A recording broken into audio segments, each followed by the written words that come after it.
এবার ইসরায়েলের বিরুদ্ধে অ্যাকশন শুরু করেছে তুরস্ক। গাজায় চলমান যুদ্ধ ও হত্যাযজ্ঞের প্রতিবাদে এখন থেকে তুরস্ক সব ধরনের অর্থনৈতিক ও বাণিজ্যিক সম্পর্ক ছিন্ন করেছে। একই সঙ্গে দেশটির জাহাজ ও বিমানের জন্য তুর্কি আকাশসীমা ও বন্দর সম্পূর্ণভাবে বন্ধ করে দিয়েছে। শুক্রবার এই ঘোষণা দেয় দেশটি।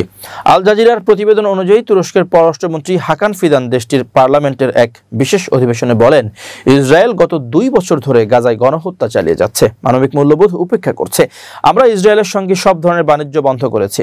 তুর্কি জাহাজগুলোকে ইসরায়েলের বন্দরগামী হতে দেওয়া হচ্ছে না। একইভাবে তাদের বিমান আমাদের আকাশসীমায় প্রবেশ করতে পারবে না। 2023 সালে তুরস্ক ও ইসরায়েলের মধ্যে প্রায় $7 বিলিয়ন বাণিজ্য হয়। তবে গত বছরের মে মাসেই আঙ্কারা সরাসরি বাণিজ্য বন্ধ করে দিয়ে যুদ্ধবিরতি ও গাজায় মানবিক সাহায্যের প্রবেশের দাবি জানায়। প্রেসিডেন্ট রিসেপ তাইপ এরদোয়ান একাধিকবার ইসরায়েলের কর্মকাণ্ডকে গণহত্যা আখ্যা দিয়ে প্রধানমন্ত্রী নেতানিয়াহুকে গণহত্যাকারী হিসেবে তুলে ধরেছেন।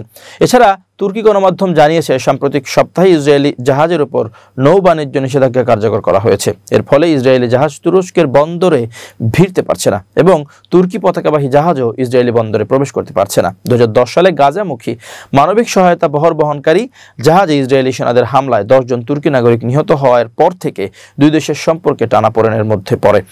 সর্বশেষ গত বছর দখলকৃত পশ্চিম তীরে এক বিক্ষোভে অংশ নেওয়া তুর্কি আমেরিকান কর্মী আইসেনুর এজগি আইগিকে গুলি করে হত্যা করে ইসরায়েলি বাহিনী, যা পরিস্থিতিতে আরও জটিল করে তোলে।